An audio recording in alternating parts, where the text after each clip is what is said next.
Pada zaman dahulu, di negeri Anta Beranta, hiduplah sepasang suami istri yang sangat miskin karena disumpahi oleh Batara Indra dan sangat dibenci orang.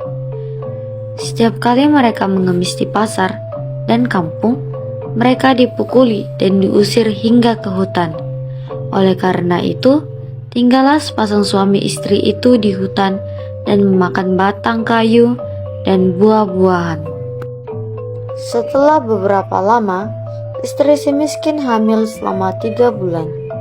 Sang istri ingin sekali memakan buah mangga yang ditanam di taman raja.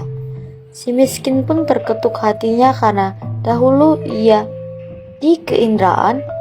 Waktu menjadi raja, ia tidak ingin memiliki anak. Namun sekarang, ia akan memiliki anak dan berkata, "Istriku, apa kamu ingin membunuhku?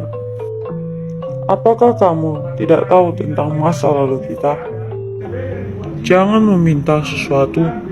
Kita tidak bisa mengambil buah mangga yang ada di taman raja." Setelah istrinya mendengar perkataan suaminya itu, ia semakin menangis. Lalu suaminya berkata, "Diamlah istriku, jangan menangis. Aku akan mencarikan buah mangga itu dan memberikannya padamu." Istrinya pun berhenti menangis. Lalu si miskin pergi ke pasar mencari buah mangga. Setelah sampai di pedagang buah mangga, ia ragu untuk meminta buah mangga karena ia takut orang akan memukulinya. Pedagang buah mangga pun bertanya, "Hai miskin, apa yang kamu inginkan?" Jika Tuhan mempunyai belas kasihan, berikanlah saya sebiji buah mangga yang sudah busuk, Tuhan.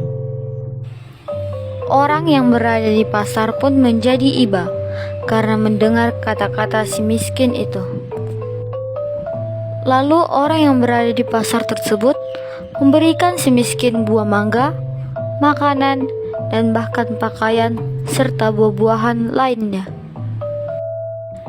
Si miskin pun heran karena biasanya ia diusir, dipukul, hingga dilempari kayu dan batu. Setelah ia berpikir seperti itu, di dalam hatinya ia pun pergi ke hutan untuk menemui istrinya.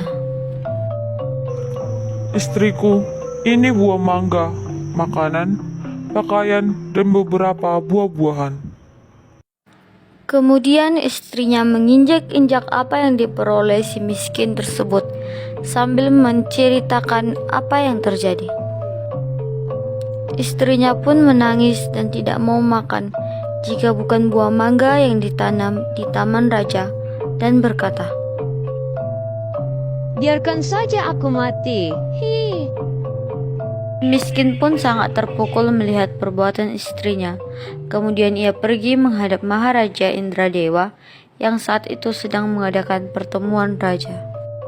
Lalu ia masuk ke dalam dan Baginda Raja pun berkata, "Hai miskin, apa yang kamu inginkan?"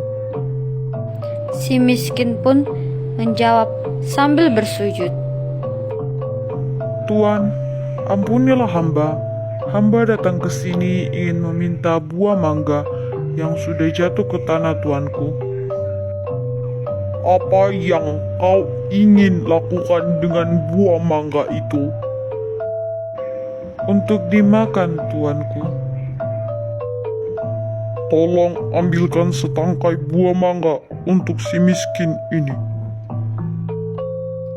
Kemudian diambilkanlah buah mangga tersebut untuk si miskin yang sedang sujud kepada Baginda Raja. Setelah itu, si miskin pun berjalan pulang ke rumahnya. Setelah dilihat oleh sang istri akan si miskin datang membawa setangkai buah mangga, ia pun tertawa senang sambil memakan buah mangga tersebut. 3 bulan kemudian, sang istri menangis ingin makan buah nangka yang ditanam di taman raja. Dengan cara yang sama, Si miskin mendapatkan buah nangka yang ditanam di taman raja untuk istrinya yang sedang mengidam itu. Selama istri si miskin hamil, banyak makanan, pakaian, beras, dan peralatan yang diberikan kepadanya. Pada waktu yang baik dan tepat pada malam hari 14 bulan itu, bulan bersinar terang. Kemudian pada waktu itu juga, istri si miskin melahirkan seorang anak laki-laki yang sangat baik dalam penampilan dan tampan. Anak itu diberi nama Marakarma, yang artinya anak di dalam kesulitan. Dengan takdir Allah SWT melimpahkan kepada hambanya, si miskin pun menggali tanah untuk membuat tempat tinggal untuk keluarganya.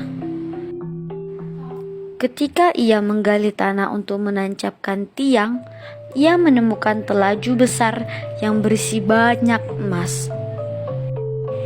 Istrinya pun datang untuk melihat dan berkata, Mas ini tidak akan habis sampai anak cucu kita, suamiku.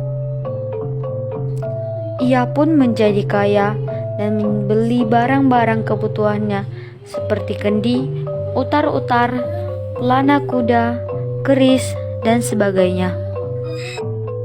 Setelah kembali dari membeli barang-barang tersebut, ia mandi dengan jeruk nipis, menimang anaknya, dan berseru, Jika engkau sungguh anak dewa yang ingin menerangkan wajah ayahanda ini, biarkan negeri di hutan ini menjadi negeri yang lengkap dengan kota, parit, dan istana, serta menteri, rakyat, dan semua raja-raja besar. Terkabullah permintaan itu dan si miskin menjadi raja dan berganti nama menjadi Maharaja Indra Angkasa. Dan istrinya berganti nama menjadi Ratna Dewi dan negeri itu dinamakan Puspasari. Terima kasih sudah menonton cerita Hikayat Si Miskin. Saya Frozalwin Jipora Pasaribu, pamit undur diri. Terima kasih.